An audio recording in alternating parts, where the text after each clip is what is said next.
নেসারাবাদে অসুস্থ শ্বশুরকে দেখতে গিয়ে নির্যাতনের শিকার হলেন আয়েশা নামে এক গৃহবধূ। সাউথ বাংলা নিউজের তথ্য ও ভিডিও চিত্রে দেখুন বিস্তারিত। সাথে আছি আমি কাউসার মাহমুদ।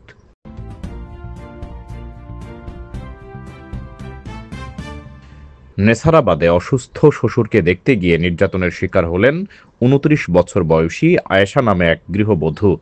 আহত অবস্থায় তাকে উদ্ধার করে নেসারাবাদ স্বাস্থ্য কমপ্লেক্সে ভর্তি করা হয়। এ বিষয়ে নারী শিশু নির্যাতন আইনে স্বামী শাহাদত, প্রতিবেশী রুবেল এবং রেহানার নামে নেসারাবাদ থানায় একটি মামলা দায়ের করা হয়েছে। নেসারাবাদ উপজেলার ১ নং বলদিয়া ইউনিয়নের ডুবি ২ নং ওয়ার্ডে ওই ঘটনা ঘটে।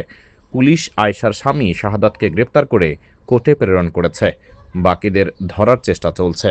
মামলার বাদী আয়েশা জানান, আমার বিয়ে হয়েছে ২০১২ সালে। আমার ২টি সন্তান রয়েছে। বিয়ের পর থেকে বিভিন্ন সময় যৌতুক দাবি করত এবং এজন্য মারধর করত। গত ১ বছর পূর্বে আমার ভাইয়ের বউয়ের সাথে অবৈধ সম্পর্কে জড়িয়ে পড়ে এবং এটা নিয়ে আমাদের মধ্যে বাকবিতণ্ডতা হতো এবং আমার ভাবিকে বিয়ে করে। তখন এটা নিয়ে থানার সাব ইন্সপেক্টর পনিরের মাধ্যমে একটা মধ্যস্থতা হয় এবং এসআই পনিরের পরামর্শে আমাকে বাবার বাড়িতে পাঠিয়ে দিয়ে বলে, কিছুদিন গেলে সবকিছু ঠিক হয়ে যাবে। কিন্তু কিছুই ঠিক হয়নি, ফলে আমার সাজানো সংসার ভেঙে যায়। সেই থেকে ১ বছর পর্যন্ত আমি বাবার বাড়িতে থাকি। গত মঙ্গলবার আমার শ্বশুর অসুস্থ, সেই খবর পেয়ে আমি তাকে দেখতে যাই। পথিমধ্যে আমার স্বামী ও তার বন্ধু রুবেল মিলে আমাকে মারধর করে এবং রেহানা অকথ্য ভাষায় গালিগালাজ করে। রুবেল আমাকে টেনে হিঁচড়ে বাগানের মধ্যে নিয়ে যায় এবং আমার চুলের মুঠি ধরে এলো পাথাড়ি মারধর করে এবং বলে, এখন তোর সর্বনাশ করব। আমার স্বামী তলপেটে লাথি মারে।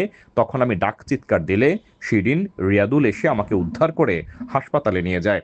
আয়েশার বড় ভাই আরিফ জানান, শাহাদাত, রুবেল এরা যুবলীগের কর্মী ছিল।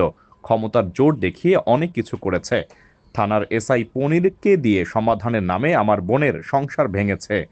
ও এখন ছেলে মেয়ে দুটো নিয়ে আমার বাড়িতে থাকে। শাহাদাত একটা লম্পট, আমার ছোট ভাইয়ের বউকে ফুসলিয়ে বিয়ে করেছে। সেই ঘরেও একটা সন্তান রয়েছে। আমি আমার বোন জামাই সহ অন্যান্যদের কঠিন বিচার দাবি করছি। এ বিষয়ে নেসারাবাদ থানার ওসি বনি আমিন বলেন, মারামারির ঘটনায় একটা মামলা হয়েছে।